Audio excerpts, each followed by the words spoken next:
Hello everyone. I hope कि UPSC का preparation आपका अच्छा चल रहा है। प्री 2025 के लिए लेक्चर इंपॉर्टेंट है आपके लिए। पहले हम लोग कुछ टर्म देखते हैं जो इकोनॉमिक टर्म है, कुछ जो बार बार न्यूज में आता है। ठीक है, पहला है फाइनेंशियल इन्फ्लुएंसर। ठीक है, जिसको हम लोग फिनफ्लुएंसर भी बोलते हैं। तो ये न्यूज में क्यों है? क्योंकि रिसेंटली सेबी ने क्या करा है कि कोई रूल्स और गाइडलाइन निकाला है किसके लिए, जो भी अनरजिस्टर्ड फिनफ्लुएंसर है। तो फिनफ्लुएंसर वो होते हैं जो फाइनेंशियली इन्फ्लुएंस करते हैं, लोगों को फाइनेंशियल इन्फ्लुएंस करते हैं। It is a person who gives information and advice to investor and financial topic. जो भी ऐसे पर्सन जो इंफॉर्मेशन या एडवाइस देते हैं इन्वेस्टर्स को, ठीक है, किस पे? फाइनेंशियल टॉपिक पे, जैसे म्यूचुअल फंड वगैरह में क्या बेनिफिट्स है, ऐसे चीज़ें, स्टॉक में क्या बेनिफिट है। यूजुअली किस पे? स्टॉक मार्केट ट्रेडिंग पे, personal investment like mutual funds में, इंश्योरेंस में, primarily on various social media platform, बहुत सारे सोशल मीडिया प्लेटफॉर्म पे। तो ये लोग मेनली क्या कर रहे थे ना कि इनके पास रजिस्ट्रेशन तो नहीं था, लेकिन यूट्यूब पे आके बता रहे थे इसमें इन्वेस्ट करो, इसमें ये करो। लेकिन सेबी बोलता है कि भाई आपको अगर इन्फॉर्मेशन देना है पब्लिकली तो आपको पहले रजिस्टर्ड होना पड़ेगा ना। बहुत सारे लोगों को बैन किया गया और रूल्स निकाल दिया गया, ये बहुत बार न्यूज में था। तो आपको पता होना चाहिए कि फिनफ्लुएंसर क्या है, फाइनेंशियल इन्फ्लुएंसर कौन है, और सेबी ने इसके ऊपर गाइडलाइन निकाला है। ठीक है, बहुत सारा फ्लिप्स कर्व आपने पढ़ा होगा। एक कर्व आप पढ़ लो, प्रेस्टन कर्व। ये कर्व क्या होता है कि ये बताता है कि अगर आपका पर कैपिटा इनकम बढ़ रहा है, अगर इंडिया का पर कैपिटा इनकम बढ़ रहा है, पर कैपिटा इनकम का मतलब होता है कि इंडिया का नेशनल इनकम जो भी है, अगर उसको हम लोग डिवाइड कर देंगे, इंडिया का इनकम से डिवाइड कर देंगे पॉपुलेशन को, तब जो निकलेगा वो पर कैपिटा निकलेगा इनकम, हर एक आदमी का इनकम निकलेगा कितना बैठ रहा है। ठीक है, does not cause of much rise in the life expectancy of its population beyond a point. होता क्या कि अगर आप मिडिल क्लास में क्या होता है कि अगर उसका सैलरी बढ़ने लग गया, ठीक है, पर कैपिटा बढ़ गया, मान लो पर कैपिटा का समझो कि पर इंडिविजुअल का सैलरी बढ़ गया, तो उसका जो लाइफ एक्सपेक्टेंसी है ना वो एक हद तक बढ़ेगा, क्योंकि वो हेल्थ में बहुत ज़्यादा खर्चा नहीं करेगा। अगर पैसा बढ़ेगा तो हेल्थ कंसर्न थोड़े टाइम के लिए होगा, लेकिन बहुत लॉन्ग टर्म पे नहीं होगा। तो ये कब आसान भाषा में समझो तो ये कहता है कि अगर इंक्रीज हो रहा पर कैपिटा इनकम में, तो एक समय तक, एक पॉइंट तक लाइफ एक्सपेक्टेंसी बढ़ेगा, उसके बाद नहीं बढ़ेगा। यही कब बताता है। ठीक है, पैराडॉक्स ऑफ थ्रिफ्ट क्या है? ऐसे टर्म्स आपसे पूछे जाते हैं। ठीक है, ये क्या बोलता है कि अगर कोई इंडिविजुअल जो है ना, अगर वो सेविंग करना स्टार्ट कर दिया, अब सेविंग कैसे कर रहा है? क्योंकि उसने अपना खर्चा को रिड्यूस कर दिया, जो भी गुड्स एंड सर्विसेज पे वो खर्चा कर रहा था उसको क्या कर दिया, वो रिड्यूस कर दिया। तो अपना सेविंग तो वो बढ़ा लिया, लेकिन इकोनॉमिक बोलता है ऐसा कि ऐसा करने से ओवरऑल सेविंग जो है ना वो घट जाएगा, बढ़ेगा नहीं। अब सोचो कि ऐसा क्यों होगा? देखो, अगर आप बहुत ज़्यादा सेविंग करने लोगे, मार्केट में खर्चा करोगे ही नहीं। अगर मार्केट में खर्चा नहीं करोगे तो मार्केट में पैसा कम आ जाएगा, मार्केट में गुड्स और सर्विस नहीं बिकेगा। तो आप जिस तरीके से आप जो कमा रहे हो तो आपके कमाई पे भी फर्क पड़ेगा। तो आपका सेविंग घट गया ना, जहां आप 100 रुपया कमा रहे थे वहां आ गया 80 रुपया पे। तो एक अच्छा इकोनॉमिक के लिए आपको खर्चा करना पड़ेगा। जब तक आप जाके गुड्स खरीदोगे नहीं, तब तक मार्केट जो है ना, मार्केट में सर्कुलेशन ऑफ मनी नहीं होगा। मतलब मनी सर्कुलेशन का मतलब यह है कि अब जो आदमी बेच रहा है उसको बेच लिया, फिर नया सामान खरीदेगा। जहां से वो सामान खरीदा उसके पास अगर फैक्ट्री में वो सामान बिक गया तो वो नया प्रोडक्शन करेगा। तो समझ लो एक साइकिल है। तो सेविंग क्या बोलता है कि एक समय तक ही आपको सेविंग्स आपका बढ़ेगा, लेकिन फिर उसके बाद क्या होगा, घटने लग जाएगा। ओवरऑल जो सेविंग आपका घट जाएगा। Higher the saving is bad for the wider economic and of an economic can grow only for a boosting consumer spending. इस बात को समझना है। ठीक है, अब देखो माधव गडगिल साहब, अगर आपको नहीं याद है तो समझ जाओ कि वेस्टर्न घाट जो इतना प्रॉब्लम हो रहा है वेस्टर्न घाट को, तो इसको स्टडी करने के लिए, वेस्टर्न घाट को स्टडी करने के लिए कमिटी को ये हेड कर रहे थे। ठीक है, एक्सपर्ट पैनल में थे। अब ये न्यूज में क्यों है कि इनको यूएनईपी एक अवार्ड देती है, यूनाइटेड नेशन एनवायरमेंट प्रोग्राम, ये एक अवार्ड देती है जिसको हम लोग एनुअली अवार्ड देती है, जिसको हम लोग चैंपियंस ऑफ अर्थ अवार्ड 2024 से जानते हैं। और यूनाइटेड नेशन का एनवायरमेंट के क्षेत्र में सबसे हाईएस्ट अवार्ड है, ये इनको मिला है, तो न्यूज बनता है। लेकिन आप जानते हैं यूपीएससी आपको इतना नहीं पूछेगा, थोड़ा बहुत इसके बारे में भी पूछ देगा। ठीक है, तो highest in the field of environment है। ये 5 कैटेगरी में मिलता है, और ये मेनली उनको मिलता है, ऐसे लीडर्स को मिलता है जो एनवायरमेंट के क्षेत्र में कुछ ना कुछ काम कर रहे हैं। जैसे 2018 में देखोगे तो हमारे प्राइम मिनिस्टर साहब को भी मिल गया। ठीक है, जैसे लाइफ टाइम अचीवमेंट हो गया, पॉलिसी लीडरशिप हो गया, एक्शन इंस्पायरेशन हो गया, एंटरप्रेन्योरल विजन हो गया, और साइंस एंड इनोवेशन। अगर इस कैटेगरी में कोई आता है और इस क्षेत्र में कोई काम किया है तो उसको ये अवार्ड मिलता है। इसके साथ साथ इसमें ही एक और अवार्ड है जिसको यंग चैंपियन अर्थ अवार्ड भी बोलते हैं, जो 18 से 30 साल के नए यंग जनरेशन को मिलता है। तो ये भी आपको साथ ही साथ याद रखना है। ठीक है, नॉर्थ सी बार बार न्यूज में होता है। तो नॉर्थ सी को थोड़ा समझते हैं। अगर आप ये नॉर्थ सी को देखते हो तो यहाँ ये जो है ना, ये अटलांटिक ओशन का ही पार्ट है। तो बहुत स्ट्रक्चर में मैं इसको हम तोड़ दिए हैं, तो ये पार्ट ऑफ अटलांटिक ओशन है। अब ये नॉर्थ सी का जो बाउंड्री आप देखो, यहाँ पे यूके है, ठीक है, आप इसको ग्रेट ब्रिटेन से भी बोल सकते हो, ग्रेट ब्रिटेन भी ऑप्शन हो सकता है। उसके बाद देखो ऑक्सनिया आइलैंड और सीटलैंड जो है ना, यूके का ही पार्ट है, ये भी इसको बाउंड्री करता है। इधर नॉर्वे करता है, डेनमार्क करता है, जर्मनी करता है, नीदरलैंड करता है, बेल्जियम करता है, फ्रांस करता है। तो ये तो आपको याद रखना ही है। उसके साथ साथ क्या याद रखना है कि अगर आप देखते हो कि नॉर्थ सी जो है ना, नॉर्थ सी अगर अटलांटिक ओशन से कनेक्ट होता है तो यहाँ से कनेक्ट हो रहा है, तो स्ट्रेट ऑफ डोवर इसको कनेक्ट करता है और इंग्लिश चैनल इसको कनेक्ट करता है। मतलब नॉर्थ सी को अटलांटिक ओशन कैसे कनेक्ट होता है, दो चीजों से, स्ट्रेट ऑफ डोवर से और इंग्लिश चैनल से, ठीक है। इस बात को ध्यान पे रखना है। मेनली क्या होता है कि नॉर्थ सी और इंग्लिश चैनल जो है ना, स्ट्रेट ऑफ डोवर कनेक्ट करता है। अगर हम बात करें नॉर्थ सी और इंग्लिश चैनल कैसे कनेक्ट होता है, तो स्ट्रेट ऑफ डोवर से। लेकिन अगर नॉर्थ सी और पूरा का पूरा अटलांटिक ओशन कैसे कनेक्ट होता है, दोनों से, स्ट्रेट ऑफ डोवर और इंग्लिश चैनल से। इसे आपको जानना है। अब जब आप देखते हो ना, नॉर्वे और डेनमार्क को देखते हो, तो इसके बीच में एक स्ट्रेट है जिसको हम लोग बोलते हैं स्कैटर स्ट्रेट, ठीक है। तो ये आपको पूछ सकता है कि नॉर्वे और डेनमार्क के बीच में कौन सा स्ट्रेट है, ये स्ट्रेट है। तो नॉर्वे नॉर्थ में, डेनमार्क साउथ में। अगर हम डेनमार्क को देखते हैं तो एक चीज के लिए और ये डेनमार्क जाना जाता है, वो आप बोलोगे क्या, तो यहाँ पे प्रोजेक्ट ग्रीनलैंड यूज किया गया। इसमें मेनली क्या किया जाता है कि कार्बन स्टोरेज प्रोजेक्ट किया गया इसके अंदर। तो जो भी कार्बन यूज हो रहा है उसको, कार्बन को नॉर्थ सी के अंदर डाल दिया जाता है। जो कार्बन होता है, कार्बन को रोकने के लिए जो कार्बन इमिशन होता है उसको डाल दिया जाता है। तो ये वर्ल्ड का पहला प्रोजेक्ट ऐसा था, ये भी आपको जानना है। तो जब ये स्कैग्रेग स्ट्रेट को आप देखते हो तो नॉर्थ सी का ये बहुत ही ज्यादा ईस्टर्नवार्ड एक्सटेंशन है। तो सबसे ईस्टर्नवार्ड एक्सटेंशन इसका यही है। उसके साथ साथ आप अगर देखते हो तो यहाँ पे एक फ्रिसन आइलैंड है, ये भी आपको ध्यान पे रखना, ये आपसे पूछ सकता है। अगर आप देखो तो नॉर्वेजियन सी देखते हो तो यहाँ पे नॉर्वेजियन फ्रेंच है जो डीपेस्ट पार्ट है नॉर्थ सी का। नॉर्थ सी भी आपको दे सकता है ऑप्शन, अटलांटिक ओशन भी दे सकता है।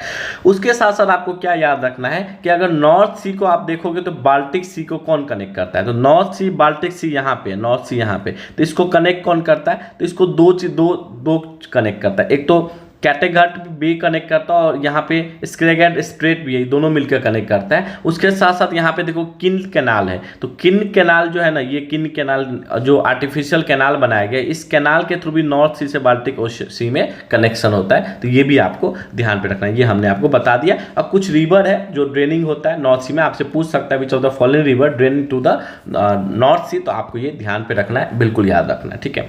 अब एक आइलैंड न्यूज में आ रहा है, एजोर्स आइलैंड। ये न्यूज में क्यों आ रहा है, क्योंकि ये बहुत ज्यादा सेस्मिकली एक्टिव है। क्यों है सेस्मिकली एक्टिव है, क्योंकि ये ट्रिपल जंक्शन पे है। किसके plate boundary of triple junction किसका है, तो नॉर्थ अमेरिका, यूरेशियन और अफ्रीकन प्लेट जो यहाँ पे मीट करते हैं। तो इसके कारण ये बहुत ज्यादा क्या हो गया है कि सिस्मिकली एक्टिव है बाय नेचुरली। तो ये ऑटोनोमस रीजन है पोर्तुगल का, ये भी ध्यान पे रखना है। और ये एरिया अटलांटिक ओशन में है कहीं ना कहीं। उसके साथ साथ creates the largest marine protected area in north Atlantic, तो ये पार्ट है नॉर्थ अटलांटिक का। उसके बाद यहाँ पे मैग्नेशिया रीजन है नॉर्थ अटलांटिक का, यहीं पे ये पाया जाता है। उसके साथ साथ इसमें एक माउंट पिको है जिसको पिको आइलैंड बोलते हैं। मतलब माउंट पिको के ऊपर पिको आइलैंड है जो हाईएस्ट पॉइंट है, ठीक है। अब देखो आपको तीन चीज पढ़ना है, एक ब्लू मून पढ़ना है, एक सुपर ब्लू मून पढ़ना है, उसके साथ साथ एक ब्लैक मून पढ़ना है, एक ब्लड मून पढ़ना है। ये सब हमको पढ़ना है। तो आपके दिमाग में आएगा ब्लू मून क्या है, तो ऐसा नहीं कि ब्लू कलर हो जाता है इसलिए हम लोग ब्लू मून बोलते हैं, ऐसा कुछ नहीं है। When a full moon is seen twice in a month every 2 to 3 year. होता क्या है कि हर 2-3 साल पे एक महीने में 2 बार मून दिखाई देता है। बेसिकली जो फुल मून है ना, फुल मून आप देखोगे, मून पे क्वेश्चन पूछता है आपको यूपीएससी, तो जब फुल मून आप देखते हो तो हर एक मंथ में आपको एक फुल मून दिखाई देगा। एक फुल मून आपको हर एक मंथ में दिखाई देगा। हर एक मंथ में आपको एक फुल मून दिखाई देगा। लेकिन एक फुल मून और दूसरे फुल मून के बीच में जो डिफरेंस ऑफ टाइम होता है ना, 29.5 डेज होता है। तो ये जो रेस्ट डेज बचा है ना, ये जुड़ के क्या होता है कि आपको कहीं ना कहीं जुड़ के 2.5 से 3 साल बाद आपको एक और दिख जाता है, ठीक है। तो जिस महीना ये दिखेगा तो पहला फर्स्ट मून आपको 1 तारीख को दिखेगा, 1 से 2 तारीख को, तो दूसरा आपको 29 से 30 तारीख को दिखेगा। ये भी एक फैक्ट है जो आप ध्यान रख सकते हो, ठीक है। तो इसको हम लोग ब्लू मून बोलते हैं। अब होता क्या है कि जब आपको मून जो है ना align closely with the earth during its orbit, अपने ऑर्बिट के दौरान ये अर्थ से बहुत नज़दीक में आ जाता है, क्लोजली अलाइन हो जाता है, तो ये लार्जर और ब्राइटर दिखने लगता है। ये कब होता है? मून कभी ना कभी तो नज़दीक आता है, हर 10 से 20 साल में ये होता है ऐसा। तो उस समय को, उस टाइप का मून को हम सुपर मून बोलते हैं, बहुत क्लोज आ जाता है मून ये। अब उसके साथ साथ देखो ब्लैक मून। ब्लैक मून क्या होता है? जब फरवरी आप देखते हो ना, हैव नो फुल मून, फरवरी में मेनली मे हैव, कभी कभी फुल मून नहीं होता फरवरी में, जिसको हम लोग ब्लैक मून बोलते हैं, क्योंकि मून दिख ही नहीं रहा है, ठीक है। ब्लड मून क्या होता है? जब आप टोटल लूनार एस्केप देखते हो ना, तो इस समय जो सन होता है ना, सन का जो रे ऑफ लाइट होता है ना, वो स्कैटर हो जाता है अर्थ के एटमॉस्फेयर में जाके, और रेड कलर का जो लाइट है ना, सबसे ज़्यादा स्कैटर होता है, और ये रेड कलर का स्कैटर लाइट मून को भी रेड कर देता है, इसलिए हमको खून जैसा मून दिखता है, उसको हम लोग क्या बोलते हैं? ब्लड मून बोलते हैं। इस तरह के क्वेश्चन आपसे पूछ सकता है। अगर देखो इसरो का आप देखोगे ना, बहुत आगे बढ़ गया। अब आज इसरो ना बात कर रहा है एग्रीकल्चर इन स्पेस का, ह्यूमन स्पेस का तो बात हो रहा है, एग्रीकल्चर इन स्पेस का बात हो रहा है। तो जब आप देखते हो तो यहाँ पे क्रॉप्स एक्सपेरिमेंट किया गया, जिसका फुल फॉर्म है compact research module for orbital plant studies, ठीक है। और इसमें हो क्या रहा है कि स्टडी किया जा रहा है प्लांट ग्रोथ को, किस में? तो माइक्रो ग्रेविटी कंडीशन में। तो अब बेसिक बात है, ग्रेविटी है ही नहीं, तो माइक्रो ग्रेविटी कंडीशन में आपको देखा जा रहा है, ठीक है। फ्रॉम कहाँ से? From Vikram Sarabhai. Micro gravity का मतलब क्या? समझ लो कि उस कंडीशन में जहां पे बिल्कुल भी, माइक्रो ग्रेविटी का मतलब क्या होगा? सिंपल सा बात है, ठीक है। तो जहां पे ऑब्जेक्ट जो है ना वेटलेस हो जाए, ठीक है, और उसके साथ साथ ऑब्जेक्ट जो है ना फ्लोट करने लग जाए, ठीक है, फ्लोट करने लग जाए, उसको माइक्रो ग्रेविटी कंडीशन बोलते हैं। और ये लॉन्च कहाँ से किया गया? विक्रम साराभाई से लॉन्च किया गया। किस लॉन्च व्हीकल में? तो PSLV C60, आपको याद रखना है। तो जिस प्लांट को वहाँ ग्रो किया गया, उस प्लांट को हम लोग बोलते हैं कॉपी स्प्रॉट्स, ठीक है। इसका साइंटिफिक नाम बिग्ना उनक्विलिकाटा है। I may be wrong with my pronunciation, sorry for that. ये एक ल्यूमिनियस प्लांट है। ल्यूमिनियस प्लांट का मतलब होता है कि इसका जो रूट होता है ना, रूट में नोड होता है, जिसका ये नाइट्रोजन फिक्सेशन, ये नाइट्रोजन को फिक्स कर लेता है, ठीक है। तो नाइट्रोजन फिक्सेशन में ये कहीं ना कहीं हेल्प करता है, ठीक है। तो ये आपको ध्यान पे रखना है। उसके साथ साथ ये ये आपको उसके साथ पी फैमिली से बिलोंग करता है, ठीक है। पी फैमिली से बिलोंग करता है। ये कॉपी पी लगा हुआ तो आपसे नहीं पूछेगा, लेकिन ये ल्यूमिनस प्लांट है, ये ध्यान पे रखना है। वेल ड्रेन, लॉम और heavy soil ideal for cultivation. तो ये जो है ना, ये सॉइल जो है ना कल्टीवेशन के लिए आइडियल होता है, लेकिन ये ड्रॉप टॉलरेंट होता है। ये इसका स्पेसिफिकली इसमें है कि ये ड्रॉप टॉलरेंट होता है, और ये इंप्रूव करता है सॉइल फर्टिलिटी को, क्योंकि ये ल्यूमिनस प्लांट है। इस बात को आपको ध्यान रखना। आपसे पूछ सकता है कौन सा प्लांट यहाँ पे ग्रो किया गया। उसके साथ साथ देखो, अगर आप 71st BPSC का प्रिपरेशन करते हो तो डेफिनेटली आप हमारे साथ जुड़ सकते हो। ये UPSC का करंट अफेयर्स चल रहा है। हम लोग 4 अप्रैल से, वेरी सुन लगा हुआ है, लेकिन 4 अप्रैल से हम लोग क्लास स्टार्ट कर रहे हैं इसका, ठीक है। आप 499 में जुड़ सकते हो, और 499 में जुड़ सकते हो तो ये सिर्फ 100 बच्चा के लिए 499 ये फ़ी है। बहुत सारे बच्चे जुड़ चुके हैं। इसमें आपको टोटल इंडियन एक्सप्रेस का न्यूज़ मिलेगा, द हिंदू मिलेगा, डाउन टू अर्थ मिलेगा, PIB भी मिलेगा, ठीक है। तो जो भी ऐसे सोर्स हैं जो आपको मिलेगा, आप सोर्स देख सकते हो हम किस तरीके से फॉलो करते हैं UPSC के लिए। तो आपके इनिशिएटिव के कारण ही UPSC के लिए करंट अफेयर्स चलाया गया है। लेकिन अगर आप BPSC पॉइंट ऑफ व्यू से देखोगे तो हम ये स्टार्ट कर रहे हैं, और हमने 17th में बहुत अच्छे से पढ़ा है। बाकी अगर मेंस भी आप जुड़ना चाहते हो, प्रीलिम्स के लिए भी जुड़ना चाहते हो, BPSC के लिए, बिहार पब्लिक सर्विस कमीशन के लिए जुड़ सकते हो। हम लोग आंसर राइटिंग फॉर्मेट लेक्चर चला रहे हैं, जिसमें बच्चा खुद का हैंड रिटन नोट्स होता है। हम लोग monthly mains current affairs regular चला रहे हैं, वो भी आंसर राइटिंग फॉर्मेट में चला रहे हैं। उसके साथ साथ प्री में भी हम लोग, अगर नहीं सुनना चाहते तो स्किप कर लो। प्रीलिम्स से अगर बैच देखोगे तो प्रीलिम्स में हम लोग पूरा का पूरा एकदम स्टैटिक पोर्शन देते हैं। उसके साथ साथ क्लास के लास्ट में हम लोग क्वेश्चन प्रैक्टिस करते हैं, जो किसी न किसी स्टेट PCS में आया होता है, ये UPSC में क्वेश्चन पूछा गया है। तो आपके पास ऑप्शन है, आप प्री में जुड़ सकते हो, इस करंट अफेयर्स बैच में जुड़ सकते हो, प्री प्लस मेंस में जुड़ सकते हो, या सिर्फ मेंस में जुड़ सकते हो। आपको अगर तब भी लगे कि कैसे पढ़ाया जा रहा है, आप एप्लीकेशन डाउनलोड करो, हमारे डिस्क्रिप्शन में दिया हुआ है, आप क्वालिटी जाके देखो, ठीक है। उसके बाद ही डिसाइड करो। Thank you everyone. आगे देखते हैं हम लोग। नेक्स्ट देखो, एक एनालॉग स्पेस मिशन इसरो ने स्टार्ट किया है, कहाँ पे? लेह और लद्दाख में। इसका मेन काम क्या है कि ये टेस्ट करेगा लाइफ सपोर्ट सिस्टम को एक्सट्रीम कंडीशन में। ऐसा क्यों? क्योंकि मार्स और मून पे कैसा कंडीशन हो सकता है, ठीक है। तो इसके लिए यहाँ पे बनाया गया है, और किसके साथ कोलैबोरेट करके बनाया गया? तो human space flight centre of ISRO Akash space studio, university of Ladakh and IIT Bombay, इन सब ने मिलकर इस चीज़ को तैयार किया। ठीक है, स्पेसएक्स मिशन हम देखें तो स्पेसएक्स मिशन में क्या होता है कि डॉकिंग और अनडॉकिंग होता है। डॉकिंग अनडॉकिंग का मतलब होता है कि डॉकिंग अनडॉकिंग का मतलब होता है दो जो व्हीकल है ना, दो व्हीकल को कनेक्ट कर देना, दो व्हीकल को हटा देना, ज्वाइंट करना, हटा देना, that is called docking undocking. ठीक है, तो इसमें दो है, इसमें एक है चेजर है, एक टारगेट है। तो इन दोनों का क्या है ना कि इसका नाम दिया गया SDX-01, इसका SDX-02। तो मेनली इसमें क्या होता है कि अगर स्पेस में ही किसी दो व्हीकल को हम लोग एक साथ जोड़ सकते हैं तो हम लोग डॉकिंग बोलेंगे, और अनडॉक कर सकते हैं तो ये प्रोविजन किया गया, ये एक्सपेरिमेंट किया गया, dock and undock in low earth orbit, ये भी ध्यान पे रखना है। तो इसका जो व्हीकल है ना, व्हीकल मतलब जिससे इसको लॉन्च किया गया, ठीक है, उसको हम लोग POEM-4 बोलते हैं, मतलब PSLV ऑर्बिटल एक्सपेरिमेंटल मॉडल बोलते हैं। तो ये 4th स्टेज है, ये ध्यान रखना। और ये 470 किलोमीटर के ऑर्बिट में डाला जाएगा, और दोनों जो ये चेजर और टारगेट है ना, ये 55 डिग्री इंक्लाइनेशन पे रहेगा, ये ध्यान पे रखना है।